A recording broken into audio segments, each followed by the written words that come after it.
নমস্কার, welcome to my channel competitive English with PB sir. আজকে আরেকটা ভিডিও নিয়ে চলে এসেছি, যে ভিডিওটা কুড হ্যাভ এবং শুড হ্যাভ এর পরে আমি কথা দিয়েছিলাম যে আরেকটা ব্যবহার শেখাবো হ্যাভ দিয়ে, সেটা হচ্ছে উড হ্যাভ। উড হ্যাভ কখন ব্যবহার হয়? উড হ্যাভ খানিকটা কুড হ্যাভ এর মতোই। কুড হ্যাভ এর বাংলা হচ্ছে করতে পারতে, শুড হ্যাভ হচ্ছে করা উচিত ছিল, আর উড হ্যাভ হচ্ছে করতে। কিরকম? ধরো এখানে 15টা সেন্টেন্স আমি দিয়েছি, 15টা সেন্টেন্স দিয়ে আমি তোমাদের এই মানেটা শেখাবো। যেমন ধরো sentence number 1, if I had known about the meeting I would have attended it. যদি আমি জানতাম মিটিংটা হচ্ছে তাহলে আমি অ্যাটেন্ড করতাম। এখানে যদি উড হ্যাভ এর বদলে could have attended the meeting হতো, তাহলে বাংলাটা দাঁড়াতো আমি মিটিংটা অ্যাটেন্ড করতে পারতাম। আর উড হ্যাভ মানে হচ্ছে করতাম, আর শুড হ্যাভ যদি থাকতো তাহলে করা উচিত ছিল। আবার বলছি, কুড হ্যাভ মানে হচ্ছে করতে পারতাম, শুড হ্যাভ মানে করা উচিত ছিল, আর উড হ্যাভ মানে করতাম। বাংলাগুলো যারা বাঙালি তাদের জন্য বলছি, বাংলাগুলো ভালো করে লক্ষ্য করো। Number 2, she would have completed her project if she had more time. সে তার প্রজেক্ট কমপ্লিট করতো, নট করতে পারতো, যদি সে হাতে অনেকটা বেশি সময় থাকতো। বাকি সমস্ত ফিচার্স কুড হ্যাভ যখন শিখিয়েছিলাম যে ভিডিওতে দেখে নাও, একই রকম পাস্ট পারফেক্ট টেন্সে আসছে, পাস্ট কন্ডিশনাল টেন্স বলে ওকে। যদি এটা হতো তবে এটা হতো, কিন্তু হয়নি। কিন্তু আমি কুড বসাচ্ছি না, আমি উড বসাচ্ছি। Would have completed her, she would have completed her project. সে তার প্রজেক্ট কমপ্লিট করতো। বাংলাটা খেয়াল করো, করতো, নট করতে পারতো।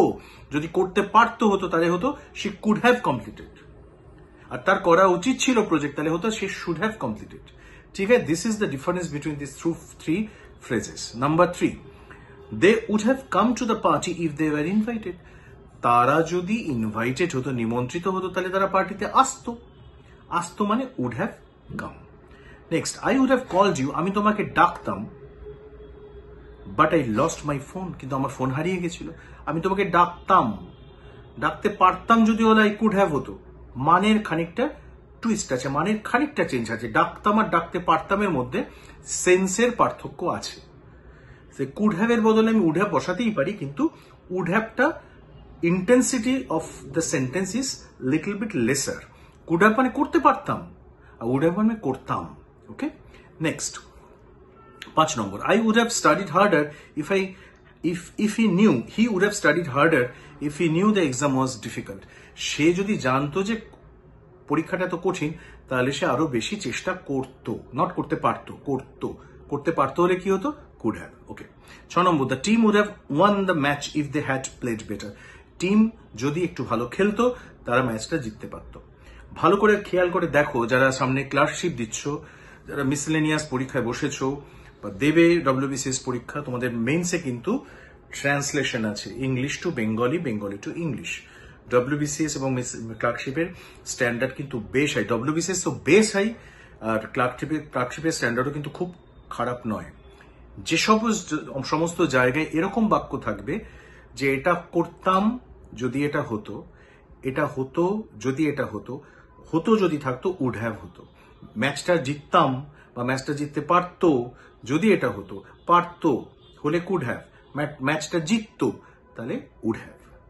খেয়াল থাকে জানো, যেখানে পারতো করা থাকবে সেখানেই শুধুমাত্র কুড হ্যাভ আসবে। পসিবিলিটির ক্ষেত্রে, দুটো ক্ষেত্রেই কিন্তু কুড হ্যাভ বা উড হ্যাভের ক্ষেত্রেই কিন্তু ঘটনাটা ঘটেনি। ঘটতো বা ঘটতে পারতো কিন্তু ঘটেনি। ওকে, এবার আমরা আসি 7 নম্বরে। দেখো, we would have travelled abroad last year if not for the pandemic. Pandemic যদি না হতো তাহলে আমরা বিদেশে ভ্রমণ করতে পারতাম। উই উড হ্যাভ, সরি, বিদেশে ভ্রমণ করতাম। দেখো আমি ভুল বলছি, বিদেশে ভ্রমণ করতাম, নট করতে পারতাম। 8, you would have loved the movie, it was so interesting. তুমি যদি যেতে, তুমি ভালোবাসতে মুভিটাকে, you would have loved the movie. Okay, 9, the cake would have tasted better if had used fresh ingredients. যদি ফ্রেশ তাজা জিনিসপত্র দেওয়া থাকতো, ফলমূল ইত্যাদি, ডিম, দুধ, তাহলে কেকটার টেস্টটা একটু ভালো হতে পারতো না, হতো। Next, number 10, I would have helped you if you had asked. তুমি যদি জিজ্ঞেস করতে আমি তোমাকে হেল্প করতাম। নট পারতাম, হেল্প করতাম, I would have helped you if you had asked. Past perfect টেন্সের সাথে কন্ডিশনাল টেন্সটা আসছে। She would have taken the job if the salary had been better বা হায়ার। যদি স্যালারি একটু বেশি হতো সে হয়তো চাকরিটা নিত, ওকে, নিত কিন্তু নেয়নি। অতীতে কাজটা হতো কিন্তু হয়নি, সেক্ষেত্রে উড হ্যাভ আসছে। Number 12, they would have bought the house if it had been within their budget. যদি তাদের বাজেটের মধ্যে থাকতো তাহলে তারা বাড়িটা কিনতো।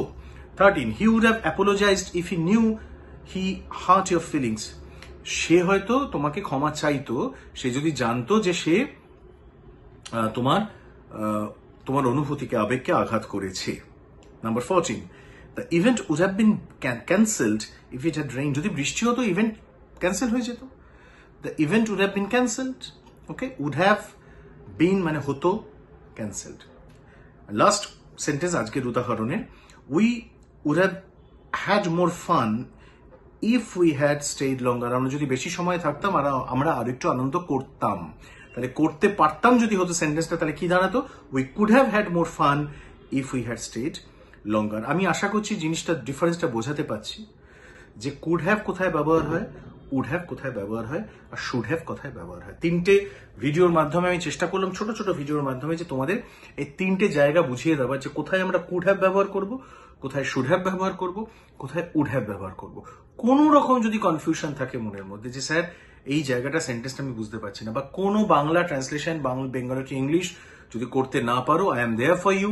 জাস্ট আমাকে একটা মেসেজ পাঠিয়ে দাও ইউটিউবের বক্সে যে আমি স্যার এই জায়গাটা বুঝতে পারিনি, বা আমার এই জায়গাটা একটু ফগি লেগেছে, ধোঁয়াশা লেগেছে।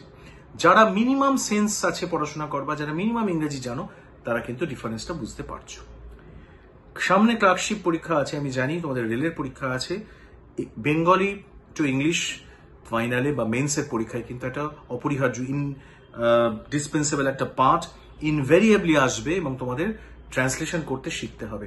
এই ধরনের গ্রামার যদি ভালো করে তোমরা শেখো, তাহলে ট্রান্সলেশনের ক্ষেত্রে অনেক অনেক সুবিধা হবে, এবং প্রেসি পড়ার ক্ষেত্রে, বোঝার ক্ষেত্রে সুবিধা হবে।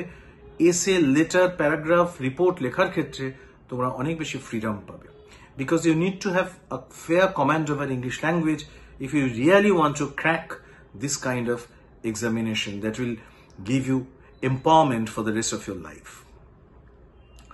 ওকে, আমি আজকের ভিডিওটা ইচ্ছা করে শর্ট রাখছি বিকজ আমার বেশি কথা বলার নেই। ছোট্ট একটা পার্ট শেখানো, তিনটে ভিডিওতে প্রথমে কুড হ্যাভ, তারপরে শুড হ্যাভ, তারপর উড হ্যাভ শেখালাম। মিনিমাম যদি উপকারে লাগে, যদি মনে করো যে না সত্যি শিখছি, এই জিনিসগুলো ক্লিয়ারলি জানা ছিল না, আবছা আবছা জানা ছিল, তাহলে আমাকে লাইক করো, শেয়ার করো বন্ধু বান্ধবের মধ্যে যতটা পারো, যাতে আমি উৎসাহিত হই এবং তোমাদের শেখাতে থাকি। আমাকে অনেকেই বলেছো স্যার লাইভ বোর্ডে করা, নিশ্চয়ই করাবো বোর্ডে। আমি সেরকম ভাবে তৈরি করছি যাতে তোমাদের নিজে লিখে করাতে পারি। এখনো পর্যন্ত সেই সেট তৈরি করতে পারিনি, করলেই আমি শুরু করে দেব।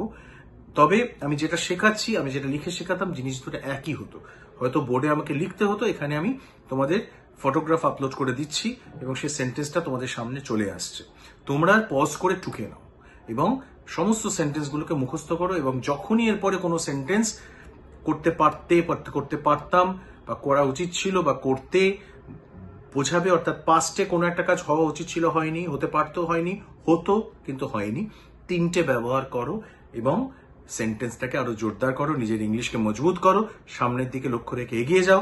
আমার মোটিভেশনাল ভিডিওটা দেখো, গ্রামারের ভিডিও দেখো, কি করে সমস্ত কিছু মনে রাখতে হয় দেখো, এবং কিভাবে ডিসিপ্লিন ওয়েতে পড়াশোনা করতে হয় নিজের লক্ষ্যের দিকে এগিয়ে যাওয়ার জন্য, সেটাও দেখো। Okay, thank you for your time today. Thank you for being with me.